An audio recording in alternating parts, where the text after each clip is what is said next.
Hey guys. So coming up with a stimulus package that everyone in the Senate can agree on might be a little more tricky than we thought. So we know that last week President Trump said he wants another stimulus checks package, and his administration came up with a $1 trillion infrastructure bill to kind of revitalize the economy and get things going again. But now they have to go back to work on a new game plan to kind of keep Republicans in the Senate in agreement because they seem divided on this issue. Some of them want to just simply modify what the president's already proposed, while others just want to scrap it all together and not give out any more $1,200 checks to Americans. And some economists have chimed in with their opinion as well. In a recent CNN report, John Friedman, who's a professor at Brown University, says, "The problem with the stimulus checks was that the aid was mismatched with the need. While the first round of payments increased spending, most of the jump was from low-income households. That helped those families pay bills and buy groceries, but it didn't help them keep their jobs because the rich, on the other hand, cut back. That in turn hurt low-wage workers whose jobs are in wealthy zip codes. Giving the upper class more money isn't going to solve that problem if there's still a public health crisis and some people aren't comfortable going out to eat and shop. That's why Friedman argues that new stimulus money should be targeted to both low-income households and people who saw a major loss of income." Okay, I can see his point to a certain extent. He wants to take a more targeted approach with the payouts. He feels like the first round of stimulus checks only went to those with low incomes. And while it was great because it helped you pay some bills in the house and buy some groceries, he feels like it didn't do anything to kind of keep you gainfully employed or to make sure those who aren't working keep their job. He wants to see the second round of stimulus checks, if passed, go out to those with not just low incomes, but those who had a major loss of income, aka business owners, people who have a lot of employees working for them. He feels like if those people receive stimulus checks, it will make sure that they're able to continue to pay out a lot of employees, therefore lowering the unemployment rate and making sure that people aren't in dire straits.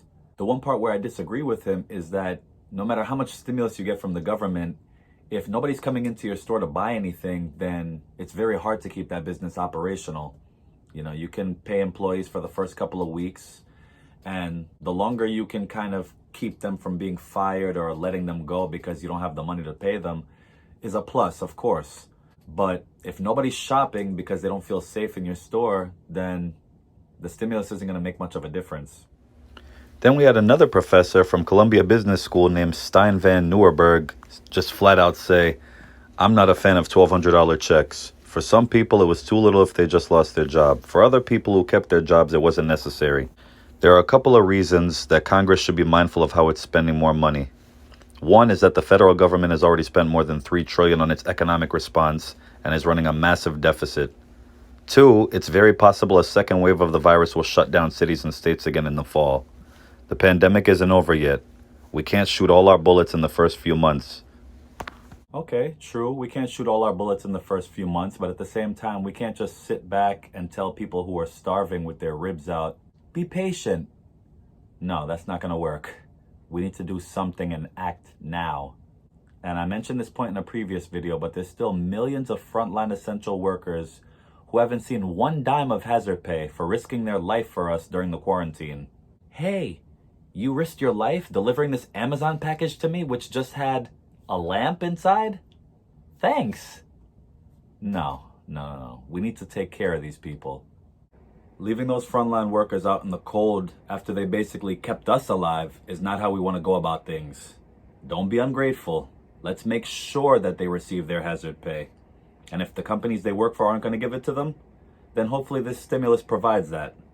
So hopefully all Republicans in the Senate can unify and get on the same page about passing this bill, because Americans want it. Small businesses need it. And even the Trump administration wants it to go through. But the final decision doesn't rest with the president. Sure, he has a lot of influence, but he doesn't have the final say-so on if it passes or not. Ultimately, we need Republicans to come together and agree to pass this bill. And I need you to agree to like and subscribe to my channel so I can continue to update you on the stimulus or anything business, financial, or investment related. Thanks.